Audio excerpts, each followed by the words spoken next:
Sinabi ni Wang Sheng kung may tutol ba ang lahat, at kung wala ay babalik na sila sa Carefree City. Agad namang tumango ang dalawa bilang pagsang-ayon sa kanyang desisyon. Makalipas ang ilang sandali, masayang kumakain ang ating bida. Ngunit biglang dumating si Blue Hair at sinabi nito na magpahinga muna ang mga ito, kumain, uminom, at matulog ng maayos doon. Dagdag pa niya na magulo na ang sitwasyon ng malalaking pamilya, at kahit inaasahan niyang mahihirapan ang grupo, nagulat siya na naibalik ng bida ang karamihan ng walang problema. Sa huli, tinanong niya kung balak pa ba nitong pumasok muli. Sinabi ni Wang Sheng na kung may kikitain naman, bakit hindi pa siya pupunta? Sinabi ni Blue Hair na mahusay ang ginawa niya, at sa susunod na may kailangan siya, tutulungan siya nitong alisin ang mga taong yon. Kasabay nito, nag-toast sila habang busog na busog ang ating bida at sinabi niyang wala itong problema. Magpapahinga muna siya ng 1 buwan bago siya umalis at humingi rin siya ng paumanhin sa abala. Kinabukasan, abala ang ating bida habang sumusulat gamit ang brush, at sinabi niyang patuloy ng umaabante ang lahat ng miyembro ng hukbo. Habang pinagmamasdan siya ng dalawang babae, napansin nilang mas kalmado na ang kanyang ugali at nagtataka pa sila kung paano ito naging parang isang tunay na iskolar. Sinabi ni Wang Sheng na sa nakaraang labanan, natuklasan niya na bawat salita sa 9-character mantra ay may kanya-kanyang kahulugan at kakayahan. Dagdag pa niya, bago niya mapatay ang kalaban, sumigaw siya ng bago ako mamatay at ginamit niya ang kapangyarihan ng near at before upang kontrolin ang isipan nito at pabagsakin ito. Naisip din ni Wang Sheng na sa tuwing binibigkas ang isa sa 9 na salita, nagkakaroon nito ng resonance sa kanyang katawan. At sa bawat pagliwanag ng mga salita sa Resonant Stone Tablet, tila iyon ang susi upang maabot ang susunod na pagbabago, ang palakasin at paliwanagin pa ang mga salitang iyon. Kasabay nun, inalok siya ng dalaga ng pagkain kaya tumango si Wang Sheng at kumuha ng makakain. Ngunit pagkatikim pa lamang niya, agad niyang naramdaman ang kakaiba at napahinto siya. Doon niya napagtanto ang totoo may lason ng pagkain, agad niya itong iniluwa habang nahihirapan sa epekto nito. Napaisip si Wang Sheng na ang gumamit ng lason ay tuso, kaunti lang ang inilagay at hindi halata ang lasa. Pero sa paglipas ng oras ay sobrang sakit nito at mapipilitan kang magmakaawa para sa antidote. Ngunit agad niyang itinago ang nalaman at nagpanggap na walang nangyari. Sinabi niya na parang hindi lang masarap ang pagkakagawa ng mga cake, kaya pinapante niya ito kay Lao Liu.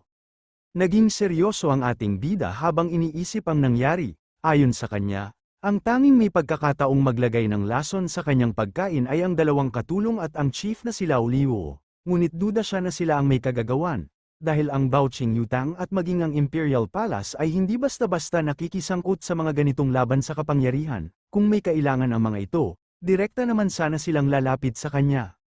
Dahil dito, lalo siyang nag-isip kung sino talaga ang nasa likod ng tangkang panglalason sa kanya.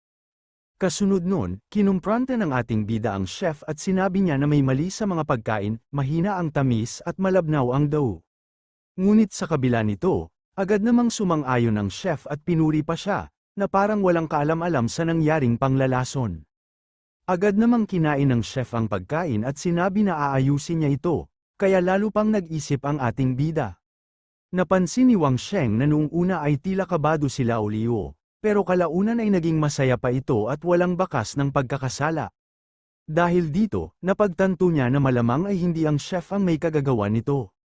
Pagkatapos, tinawag ni Wang Sheng ang soldiers mantra, na may kakayahang magpagaling at magtanggal ng lason sa katawan.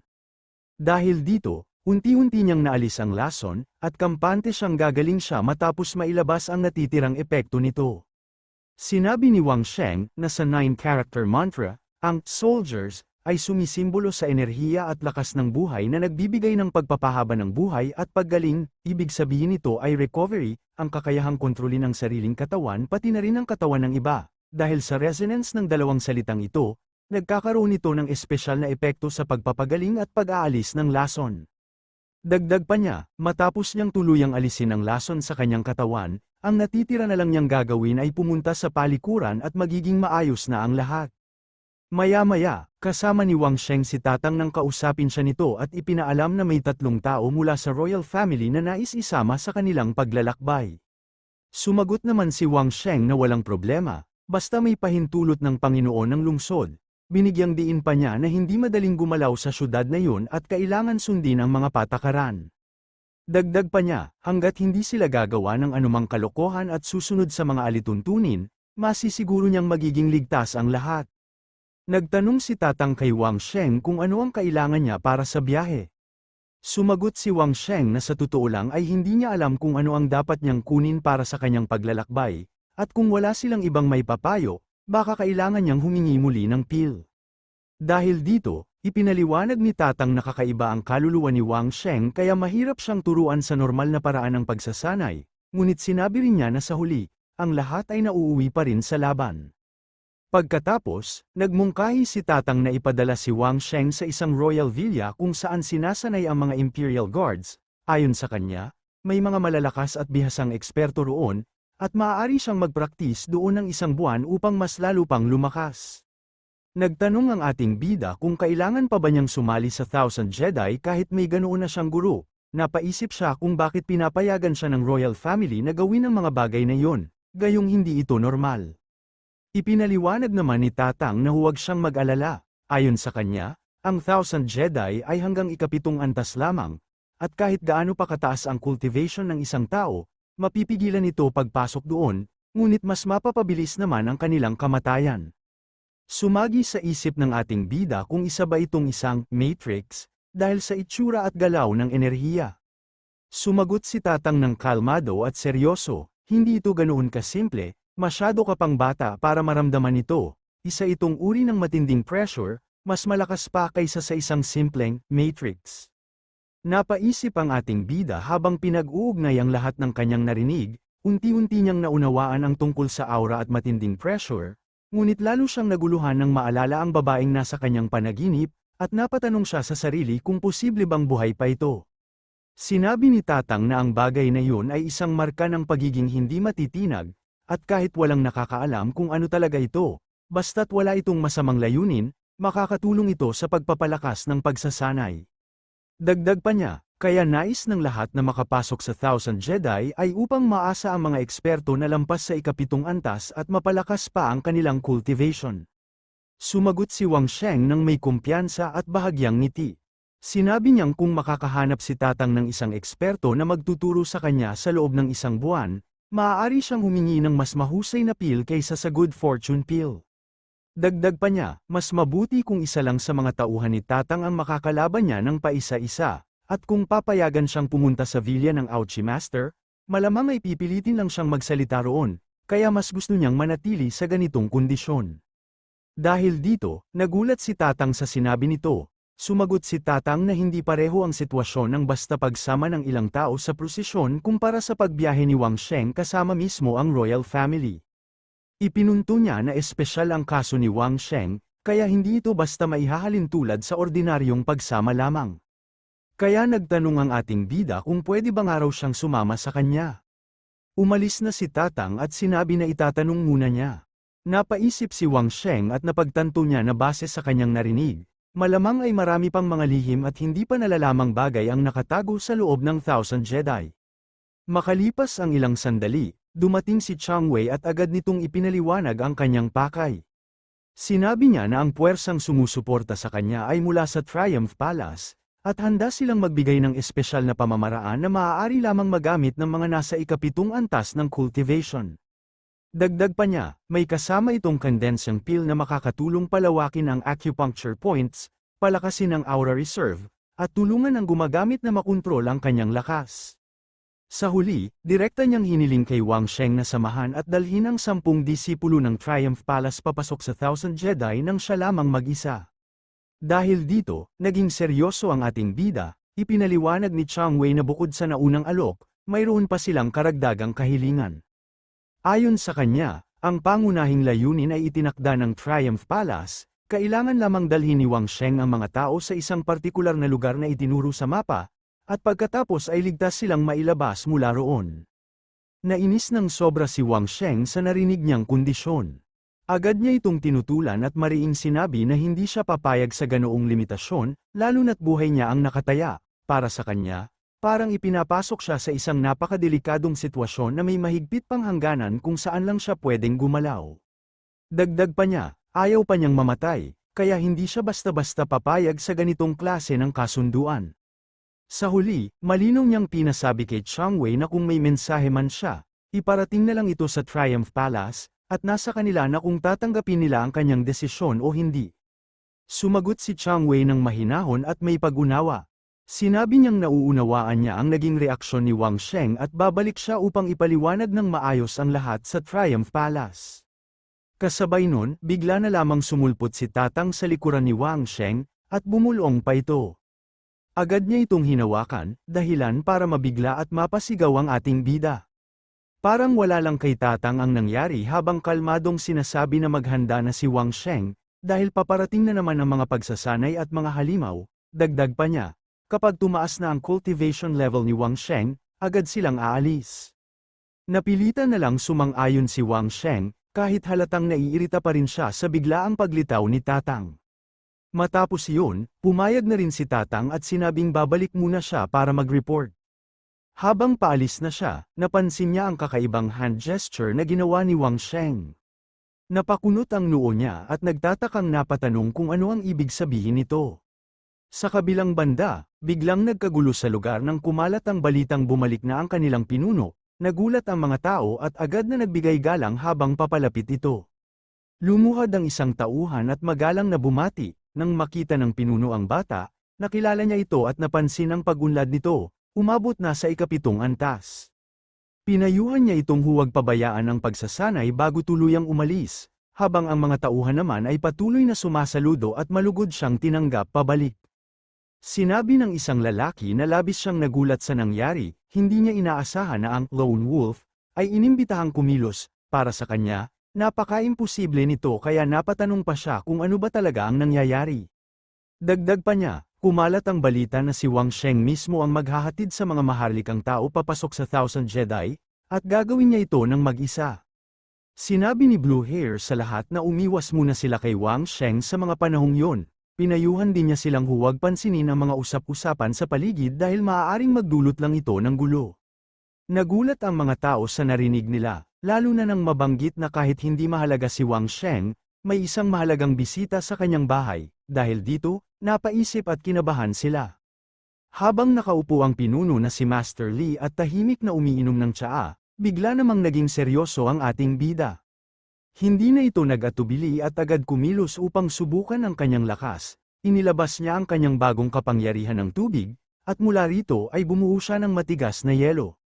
Pagkatapos nito, ginamit niya ang kanyang Hanyuan Soul, at dali-dali na itong kumilos gamit ang kanyang Dragon Claw. Habang umiinom ng tsaa si Master Li, kaagad niyang napansin ang atake ni Wang Sheng. Kaya dali-dali siyang kumilos, at ginamit niya ang kanyang hawak na baso sa napakabilis na paraan. Dahil dito, napawalang bisa ni Master Li ang unang atake ni Wang Sheng. Ngunit sa tamang sandali, agad na muling umatake ang ating bida mula sa likuran ni Master Li, sinusubukang makalusot sa kanyang depensa.